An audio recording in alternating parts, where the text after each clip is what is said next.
Ultimate store Saravana Selvaratnam, Chennai, Madurai and Tirunelveli. சங்கம் என்ற திராவிடர் இயக்கத்தை முதலாக உருவாவதற்கு தலைமையேற்ற அவர்கள் தர்பீட்டி தியாகராயர் அவர்களுடைய வரலாற்று பெருமை மிகுந்த ஒரு வாழ்வை அமைத்த அவருடைய பிறந்த நாள் என்று.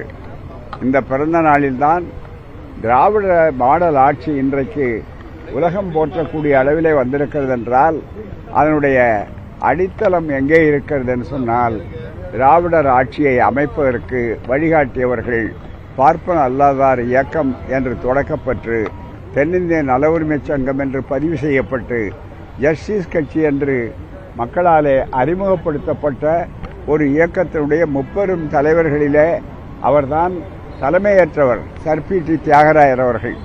1916 பார்ப்பனர் அல்லாதார் கொள்கை அறிக்கை என்ற பெயராலே நான் பிராமின் மேனிஃபெஸ்டோ என்று உருவாக்கி அதன் மூலம் கல்வி உத்தியோகத்துறையிலே எப்படியெல்லாம் நம்முடைய உரிமைகள் வாய்ப்புகள் மறுக்கப்பட்டன என்பதை புள்ளிவிவர ரீதியாக எடுத்துச் சொல்லி தெளிவுபடுத்தி ஒரு பெரிய இயக்கத்தை உருவாக்கிய பெருமை அவருக்கும் அவரை சார்ந்த தளபதிகளாக இருக்கக்கூடிய CM நாயர் அவர்களுக்கும் நடேசனார் அவர்களுக்கும் உரியது. அப்பேற்பட்டவர் போட்ட அந்த அடித்தளம்தான் அதற்கு அப்புறம் பல ஆண்டுகள் கழித்தும் கூட 17 ஆண்டுகள் அவர் ஆண்டவுடனே மற்றவர்கள் சொன்னார்கள், இந்த கட்சியை குழி தோண்டி புதைத்து விட்டோம் என்று. ஆனால் பேரறிஞர் அண்ணா அவர்கள் வந்தபோது தெளிவாக சொன்னார், இல்லை, அதனுடைய பேரன்தான் நான் மீண்டும் ஆட்சி அமைத்திருக்கிறேன் என்று அவர்கள் 67 சொன்னார்கள். அதைத் தொடர்ந்து கலைஞர் அவர்கள் அந்த ஆட்சியினுடைய பெருமையை சாதனைகளை பெயர்த்தினார். அவருக்கு பிறகு அதை மேலும் திராவிட மாடல் ஆட்சியாக்கி இன்றைக்கு இந்தியாவை திரும்பி பார்க்கக்கூடிய ஒரு அற்புதமான ஒரு ஆட்சியை இன்றைய முதல்வர் ஸ்டாலின் அவர்கள் அளித்து வருகிறார்கள்.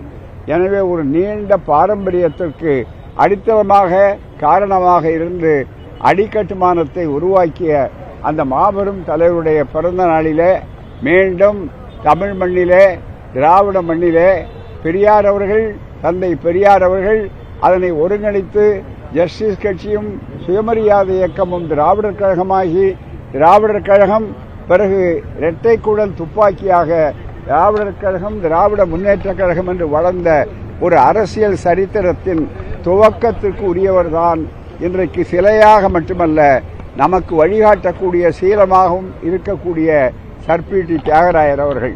அவருடைய பிறந்த நாளை நாம் ஒவ்வொரு முறையும் சடங்காக சம்பிரதாயமாக அல்ல, சரித்திர நினைவு நாளாக கொண்டு அதன் மூலமாக மீண்டும் தமிழ்நாடு என்பது யாருக்கும் அடிமையாக்கப்படக்கூடாத ஒன்று, உரிமை முழக்கம் செய்ய வேண்டிய ஒன்று என்பதை தொடர்ந்து நாம் வளர்க்க வேண்டும். கல்வி, வேலைவாய்ப்புகள், சமூக நீதி என்ற அந்த தொடக்க உரையை அவர்தான் உருவாக்கி வைத்தார்கள். அப்படிப்பட்ட மிகப்பெரிய ஒரு எழுச்சியை இன்றைக்கு பார்க்கிறோம். தேர்தல்கள் ஒரு களம், அவ்வளவுதானே தவிர மற்றபடி பண்பாட்டு புரட்சியை அவர்கள் தெளிவாக உருவாக்கினார்கள். அதை தொடர்வோம், சூளுரைப்போம், சுயமரியாதை உணர்வை பெறுவோம். தமிழ்நாடு அவர்கள் வழியிலே என்னென்னைக்கும் வீறு நடை வேக நடை போட்டு எழுச்சியை உருவாக்கும். இதுதான் இன்றைய செய்தி. மே 4ஆம் தேதி தேர்தல் முடிவை எப்படி எதிர்பார்க்குறீங்க? 2006 விஜயகாந்த் பிரிச்சது மாதிரி 2026 விஜய் பிரிச்சிருவாரு, தனிப்பெரும்பான்மை எந்த கட்சிக்கும் வராது, அதனால கூட்டணி ஆட்சிக்கு வாய்ப்பு அப்படிங்கிற மாதிரி சொல்றாங்க. 2006 தான் நிறுத்திக்கிட்டாங்க. ஆனா அவர்கள் கொஞ்சம் முன்னால போகணும். முன்னால போனா அதாவது 1971 இருக்கு. அந்த 71ல் 184ன்னு வரலாறு படைச்சது. ஐயோ போயிட்டார், திமுக ஆட்சி வராது அப்படின்னு ஆர்வலம் கணிந்தவர்களெல்லாம் அடையாளம் தெரியாமல் ஓடிவிட்டார்கள். துண்டை காணும் துணியை காணும்னு சொல்லி. அப்படிப்பட்ட நிலை 4ஆம் தேதிக்கு பிறகு வரும். இதே இடத்தில் வருவார்கள். தியாகராயருக்கு திராவிட ஆட்சி மாலையிடும். அதுதான் அந்த மாலை தான் மீண்டும் ஸ்டாலின் கோட்டை என்பதுதான் அந்த மாலை. அதுதான் சிறப்பானது.